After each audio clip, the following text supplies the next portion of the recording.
C'est-à-dire que si le climat dégénère complètement, les seuls gagnants de la séquence, ça va être le Rassemblement national et un retour à l'ordre. Donc ça, je pense qu'il faut faire très attention à ça. Est-ce que vous n'avez pas une responsabilité aussi en ne condamnant pas tout simplement les violences pour moi, je condamne les violences. Les leaders de l'opposition. Je condamne les violences et je pense que chacun a une part de responsabilité.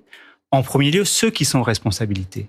Et je pense qu'on a, pour revenir au débat d'avant, il y a eu un débat sur les retraites jusqu'au 49.3. À partir du moment où on a utilisé le 49.3, pour moi, le débat, il n'est plus celui sur les retraites, il est celui sur la violence d'un système de la Ve République qui est à bout de souffle. C'est-à-dire qu'on n'a pas compris que les Français ont reçu ce 49.3 comme un acte d'agression de l'exécutif contre la majorité, parce tout le monde a compris qu'il y avait pas de majorité à l'Assemblée nationale. Elisabeth Borne promet de ne plus utiliser le 49.3 en dehors des textes budgétaires. C'est un geste important ? Alors, deux choses. Elle a mis le texte des retraites dans un texte budgétaire uniquement pour utiliser le 49.3. Donc c'est ridicule, premièrement. Deuxièmement, les textes budgétaires, ce ne sont pas des petits textes. 1789, ça s'est fait parce qu'il n'y avait plus de consentement à l'impôt. Donc en fait, les textes budgétaires sont des textes fondamentaux. On ne peut pas passer en force contre la majorité dans un pays sur des textes budgétaires. 1215 au Royaume-Uni, le parlementarisme, ça vient de ça. C'est-à-dire que il faut pas contourner la majorité dans un pays. Chacun a sa légitimité, l'Assemblée nationale a la sienne, on ne peut pas la contourner. Bruno, sur les textes budgétaires, j'aurais un avis un tout petit peu différent, mais ça ne vous étonnera pas. Sur les textes budgétaires, il est de coutume dans cette Ve République. Après, on peut parler du bien fondé ou pas de la Ve République, si elle est à bout de souffle ou pas, ça c'est un autre sujet. Mais il est quand même de tradition que les oppositions, quelles qu'elles soient, ne votent jamais les textes budgétaires proposés par le gouvernement. Il n'y a aucune raison qu'ils le fassent. C'est pas faute d'avoir demandé aux uns et aux autres. Tout le monde nous a répondu depuis le mois de juillet, début juillet, jusqu'au moment où on les étudie. Non, de toute façon, on ne votera pas les textes budgétaires. Donc, il ne reste pas d'autre solution, puisque il faut quand même voter un budget, ne serait-ce que pour payer les fonctionnaires. Il ne reste pas d'autre solution que d'employer le 49.3. Pour le reste, puisqu'on parlait des violences, je prends acte du fait, et je vous remercie d'ailleurs, du fait que vous condamniez les violences des deux côtés. Mais quand vous regardez ce qu'il y avait sur les fils Twitter, je suis désolé de le dire, de certains de vos camarades tout au long du week-end à Sainte-Soline, plus on appelle à la violence et plus on provoque la violence. Il y a un moment, il faut avoir une désescalade. Il y a certains responsables politiques qui s'amusent à attiser le feu. Et vous l'avez dit d'ailleurs, en faisant comme ça, on va arriver à quoi ? On va arriver à une forme de radicalité qui va porter au pouvoir des gens qu'on ne veut pas voir au pouvoir, ni vous, ni moi. Donc ça, c'est un fait. Donc voilà, là maintenant, il faut un peu calmer le jeu, faire attention à ce qu'on fait sur les réseaux sociaux parce que c'est inflammable, et puis condamner des deux côtés. Enfin, il y a 17 enquêtes ouvertes par l'IGPN sur les violences policières, dont actes. J'aimerais qu'on condamne toujours avec la même vigueur les actes violents qui sont provoqués par une minorité, parce que l'immense majorité de ceux qui ont manifesté l'ont fait dans le calme et dans le respect des institutions, et ça, il n'y a pas de problème. J'aimerais vous entendre sur l'amendement qui a été co-signé à l'Assemblée nationale la semaine dernière, entre la majorité et notamment un député MoDem avec le Rassemblement national. Parce que j'entends beaucoup la majorité aujourd'hui taper sur la NUPES. Monsieur, rentrez pas là-dessus, s'il vous plaît. Moi, je pense qu'il faut que les choses soient très claires et que si on veut pas, non mais je veux pas être gentil, je pense que si on veut pas que demain le Rassemblement national arrive au pouvoir, il faut que collectivement on dise que ce parti n'est pas républicain, il faut garder les digues. Vous pouvez pas d'un côté incriminer l'ensemble de la majorité pour un député, je dis bien un député, un seul. Dites-moi que c'est la première et la dernière fois et je vous croirai. Un seul, sur une mesure qui n'était pas incohérente. Alors, je voudrais peut-être qu'on reste quand même sur cette contestation de la réforme des retraites. On va rejoindre Fabrice Angéi, qui nous attend, secrétaire confédéral de la CGT. Une note des renseignements territoriaux alarmistes pour la journée de demain prévoit des actions violentes dans des dizaines de villes. Alors, selon ce rapport, il y aurait une volonté de la part de certains syndicalistes de se radicaliser et d'aller vers des actions violentes. Est-ce que vous nous confirmez ce que craignent les renseignements territoriaux ? Écoutez, moi, ce que je peux vous dire, c'est que on condamne la violence d'où qu'elle vienne. Donc toute la violence. Jusqu'ici, les organisations syndicales, elles ont été très dignes dans leur comportement. Dans les manifestations qui sont organisées où le plus grand nombre des manifestants le font de manière déterminée, mais de manière très pacifique et respectueuse.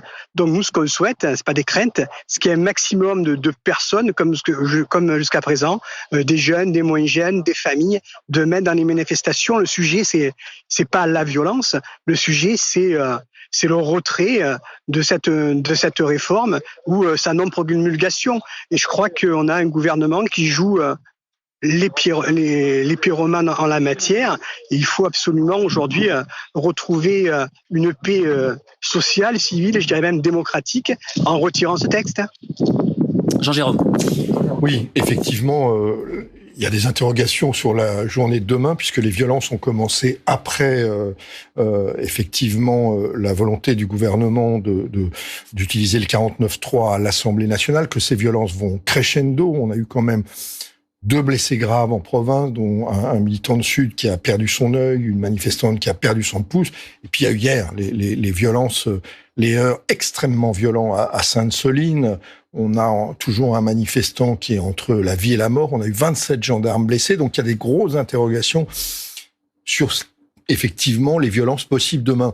L'autre interrogation, tout aussi forte, c'est la mobilisation de demain. Parce qu'en fait, tout ce dont on parle depuis 14 heures, c'est-à-dire, et quand Bruno Millième dit, il faut que chacun fasse un petit pas l'un vers l'autre, l'exécutif, Laurent Berger, en fait, ça va dépendre de la mobilisation de demain. C'est-à-dire que si la mobilisation est très importante, les petits pas seront faits.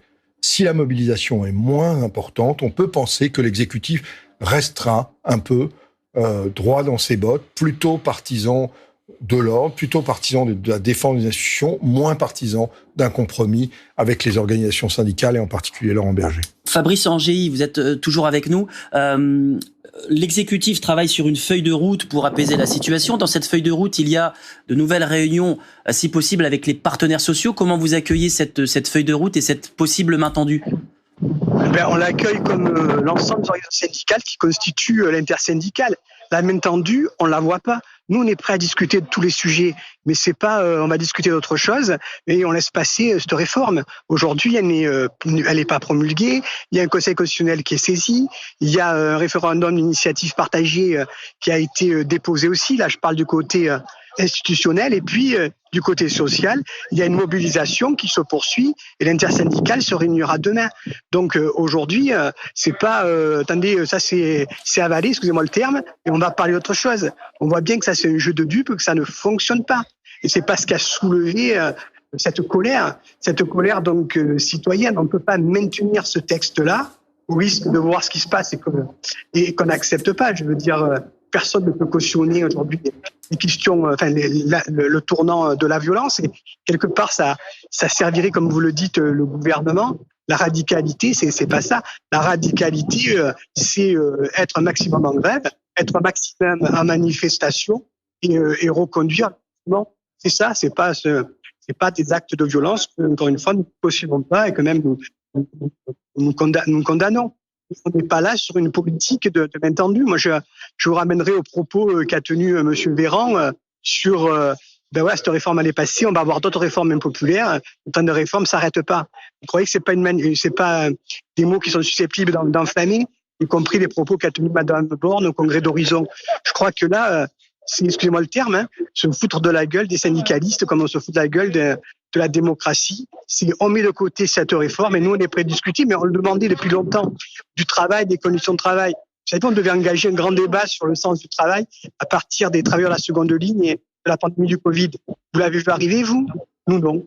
On a demandé à ce qu'on parle de salaire. Vous l'avez vu ? Non. Aujourd'hui, on a le ministre de l'économie, le maire, qui découvre les super profits. Macron qui le dit, c'est scandaleux que des grandes entreprises s'enrichissent donc de cette manière-là. Mais ce sont que des paroles, on ne voit pas des actes.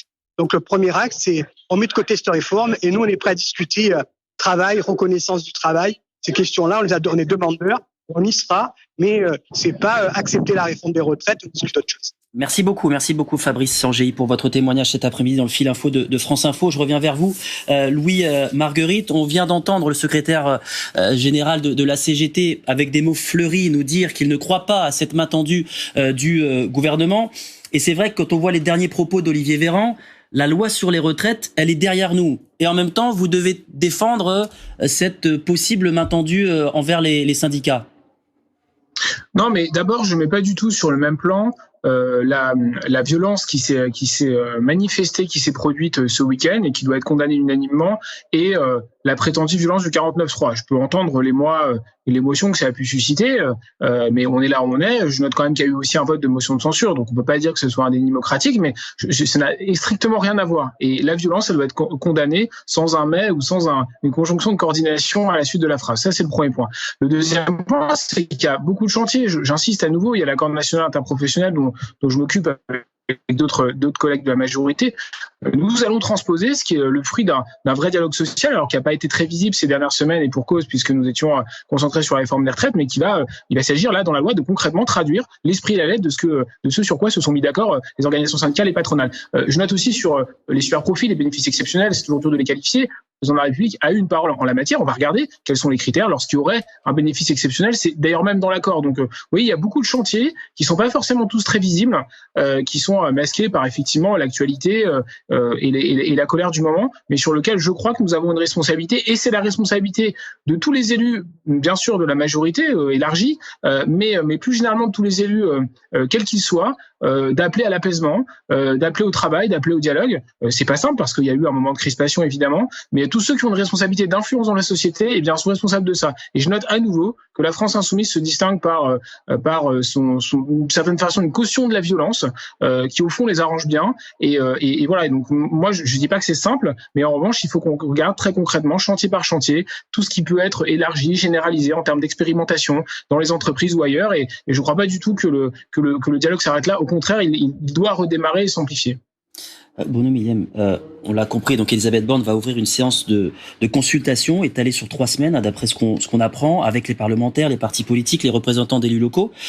Mais si les partenaires sociaux sont autour de la table avec le même discours, ça va une nouvelle fois ressembler à un dialogue de sourds. Les partenaires sociaux, moi je leur dis une chose. La mise en pause, ça veut pas dire l'abandon. Je suis honnête, ça veut pas dire l'abandon de la réforme à 64 ans. Mais on a bien vu pendant les contestations que, au-delà de l'âge de départ à la retraite, toutes les revendications qui sont dans la rue se traitent ailleurs, se traitent dans le monde du travail. Si vous résolvez un certain nombre de choses, ça n'a pas la même conséquence sur la réforme des retraites. Donc pause, étudions le travail, qui est très importante parce que notre rapport au travail a changé. Il faut tenir compte de tout ça. Nous, au groupe démocrate et apparenté, on est prêt à faire beaucoup de propositions. Et on ne peut le faire qu'avec les partenaires sociaux. C'est pour ça que je leur dis, prenez la main qui est tendue, même si ça vous convient pas à 100%, faisons un pas les uns vers les autres et avançons. Ils veulent absolument, les partenaires sociaux, qu'on réforme le pays au niveau de notre nouveau rapport au travail. Allons-y, nous on y est prêts, qu'ils viennent toquer à notre porte, on sera là. Et il faut que le gouvernement aussi entende ses parlementaires. Non mais juste une question, Bruno Millem, vous dites pause, mais vous êtes le seul.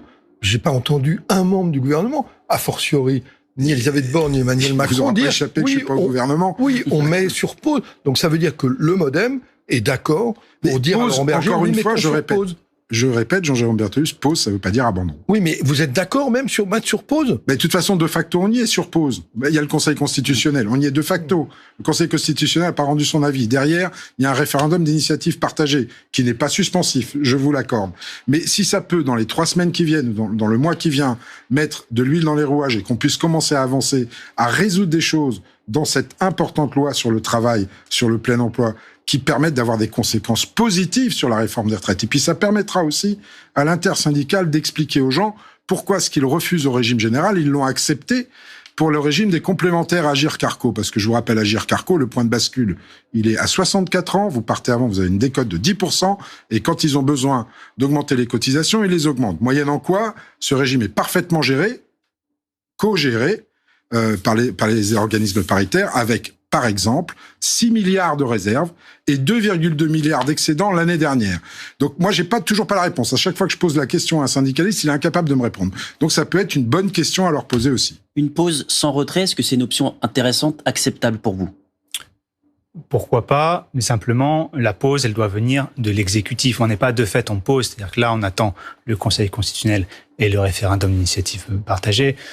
Pourquoi pas, mais il faut que là, aujourd'hui, l'exécutif fasse un pas. Et je crois aussi que si on ne prend pas la mesure de la crise institutionnelle, moi j'appelle ça une crise institutionnelle parce qu'aujourd'hui, le chef de l'État ne joue pas son rôle d'arbitre il n'est pas, pour moi, en surplomb, il est directement à défendre la retraite et il gouverne à la place du gouvernement. Si vous relisez la Constitution, les rôles doivent être séparés. Alors c'est vrai que depuis la concordance de l'élection des députés et du président de la République, c'est un petit peu plus compliqué. Mais le président de la République, s'il veut garantir la stabilité dans le pays, s'il veut garantir les institutions, il doit se mettre en retrait et constater aujourd'hui que le gouvernement a failli sur cette retraite, retirer la réforme, il met une pause, il fait comme il veut, et il change de gouvernement. On ne peut pas continuer comme ça. Tant qu'on ne comprend pas qu'on ne peut pas continuer comme ça, on ne résoudra pas le problème dans la rue. Je pense qu'on se voile la face, et de dire on attend la manifestation de demain pour voir ce qu'on fait, je pense que c'est une erreur. Il faut envoyer un signal avant la manifestation de demain, alors, après, qui doit venir de l'exécutif. Sur la manifestation de demain, moi je suis pas d'accord avec Jean-Jérôme Bertolus, quelle que soit l'ampleur de la manifestation, je pense que le gouvernement est disposé à y aller sur la main tendue et à co-construire. De toute façon, il y a un moment où on va pas pouvoir rester comme ça, chacun d'un côté de la barrière, sans rien faire. Et en plus, là où je vous rejoins, comme quoi je vous rejoins sur beaucoup de points aujourd'hui, ça commence à devenir inquiétant. Mais là où je vous rejoins, c'est que la configuration de l'Assemblée nationale nous impose aux uns et aux autres de travailler ensemble. On l'a fait sur plein de textes. On l'a fait sur le texte sur les énergies renouvelables. Même si vous vous êtes abstenu, on a quand même travaillé ensemble. Donc, il faut qu'on y arrive dès le début des textes. Si vous me permettez, ce que je regrette, c'est qu'on n'y soit pas arrivé dès le début du mandat. Oui. C'est-à-dire que quand une première ministre est nommée, normalement, elle doit engager sa responsabilité devant l'Assemblée nationale. C'est l'article 49 alinéa 1er. Elle ne l'a pas fait. Elle n'a pas cherché une majorité au sein de l'Assemblée nationale. Et derrière, c'est évident que dans cette configuration, il y a des blocages régulièrement. Ça n'est pas normal. Dans un régime parlementaire, normalement, le gouvernement doit s'assurer au préalable d'avoir une majorité sur sa politique. Ça n'a pas été fait et aujourd'hui, il y a un blocage. Je le regrette. Oui, mais c'est pas parce que ça n'a pas été fait qu'on peut pas reprendre le fil de l'histoire. Il faut que le gouvernement tombe et que le nouveau gouvernement engage sa responsabilité devant l'Assemblée nationale. Louis Marguerite, on sait qu'Elisabeth Borne va rencontrer demain le président du Sénat, la présidente de l'Assemblée nationale, en vue d'essayer de mieux travailler pour bâtir une majorité sur des futurs grands textes au Parlement. C'est la feuille de route qui a été donnée à Elisabeth Borne par Emmanuel Macron. Très honnêtement, est-ce que vous y croyez? Ce qu'elle n'a pas réussi à faire pour la réforme des retraites, elle pourrait y arriver désormais? Ce qui a été moins simple sur la réforme des retraites, et je voudrais rebondir sur ce que disait mon collègue Milienne, il y a eu une dizaine de textes, je crois à peu près 10, qui ont fait l'objet d'un vote avec une majorité de circonstances ou alors une non-opposition de circonstances qui revient en termes d'adoption du texte un peu à la même chose. Il y en a une dizaine, y compris d'ailleurs un texte budgétaire. Il y a eu un projet de loi de finances rectificative qui a été adopté 149.3. Et donc, il y a eu d'autres. Il y a la loi sur les énergies renouvelables, ça a été évoqué. Il y a eu la loi d'organisation et de la programmation, la loi organique, de programmation du ministère de l'Intérieur. Il y a eu la loi nucléaire, qu'on a le programme très puissant et très ambitieux de construction de nouveaux réacteurs. Donc, là aussi, je pense que ce qu'il faut faire, c'est amplifier ce qui a été commencé à faire, ce qui a été sans doute plus facile sur des textes où les majorités se dégageaient plus facilement. Plus compliqué évidemment sur les retraites parce que c'est une réforme d'importance, plus cristallisante, parce que la retraite, ça renvoie aussi à son propre parcours, à sa propre relation au travail, à ses années de difficultés qu'on peut rencontrer dans son métier, dans sa profession, en termes de pénibilité ou autre. Donc je crois que c'est ça qu'il faut faire, c'est-à-dire regarder les prochains textes, les prochains sujets et discuter avec le plus grand nombre de parlementaires républicains, qu'ils viennent des LR comme ils viennent d'autres rangs, notamment de la gauche. Donc là-dessus, je pense qu'il faut qu'on continue, le rendre peut-être plus visible, davantage communiquer, évidemment associer plus que jamais les partenaires sociaux, organisations syndicales et organisations patronales, comme nous allons le faire encore une fois sur le partage de la valeur et comme nous allons le faire sur d'autres sujets. Donc je crois que ce qu'il faut faire, c'est vraiment dégager ces majorités de projets pour les prochains mois et regarder comment nous pouvons adopter ce texte parce que, et ça c'est peut-être un point qu'on a peut-être tous en commun autour de ce plateau, c'est ce que les Français nous ont demandé maintenant il y a 9 mois en élisant une majorité relative et qui représente du coup l'opinion d'il y a 9 mois des Français. Donc voilà ce qu'il faut faire dans les prochaines semaines. Alors pour cette 10e journée d'action demain, on attend une mobilisation en forte hausse des jeunes. On va retrouver Jean Chamoulot devant l'université Dauphine à Paris. Blocage depuis ce matin, quelle est la situation ? Oui, c'est ça, Julien. Depuis très tôt ce matin, en fait, depuis 7h du matin, l'université de Dauphine est bloquée. Alors, vous le voyez, ils sont une petite trentaine, peut-être une quarantaine encore présents ici devant l'université Paris-Dauphine. Et ils ont bloqué l'entrée de l'université grâce à du matériel de chantier qui a été récupéré sur le chantier qui est en cours en ce moment dans l'université. Alors, on a assisté à l'AG qui s'est tenu il y a de ça une grosse demi-heure ici sur le parvis de l'université. Et ils ont décidé de lever le blocage de l'établissement à partir de 16h. Pourquoi ? Puisque le président de l'université leur a signalé que si à 16h ils ne levaient pas leur blocage, ils devraient faire intervenir les forces de l'ordre ici. Les étudiants ne veulent pas aller à la confrontation. Il faut souligner d'ailleurs qu'il n'y a pas eu une seule présence policière ici depuis le début de la matinée. À noter aussi que les étudiants ont voté le fait de remettre tous les engins de chantier qui ont été dérobés et pris sur le chantier de Dauphine là où ils se trouvaient, car selon eux, ce n'est pas aux agents de l'université de nettoyer derrière eux. 2 rendez-vous ont été pris par ces bloqueurs. Le premier aujourd'hui à 18h, puisqu'une grande réunion inter-université se tient à l'université Paris 8 à Paris pour décider de la suite du mouvement. Et puis bien sûr, tous se donnent rendez-vous demain à la grande manifestation intersyndicale. Merci beaucoup Jean Chamoulot devant l'université donc Dauphine à Paris. Jean-Jérôme. Oui, grande manifestation intersyndicale. Donc on verra le niveau de mobilisation. Est-ce qu'il sera supérieur à la semaine dernière, qui était déjà effectivement une mobilisation très importante après l'utilisation du 49.3 ? Parce que si effectivement la mobilisation faiblit, et je vous réponds Bruno Millienne, et si effectivement les violences s'amplifient, certains au gouvernement pourraient être tentés de jouer un petit peu le pourrissement. Dans les sondages, on voit que les Français sont toujours très majoritairement contre la réforme des retraites, soutiennent toujours les manifestations, mais commencent à être inquiets du désordre et des violences. Et donc, effectivement, certains pourraient se dire, laissons filer ce mouvement. La suite de l'histoire, elle se joue dans la rue, selon vous, et notamment demain ? Alors moi, j'appelle à manifester massivement et dans le calme. Est-ce que ça se joue demain ? Je ne sais pas. Moi, j'appelle solennellement le gouvernement à faire un pas en arrière aujourd'hui, sans attendre la journée de demain. Chacun a une responsabilité dans ce pays pour faire baisser la tension. Et donc, je ne comprendrai pas qu'il joue le pourrissement et d'attendre de voir que la rue s'essouffle et de jouer le retour à l'ordre. Je pense que c'est une erreur politique de faire ça et je pense qu'ils se trompent de calcul à la fin.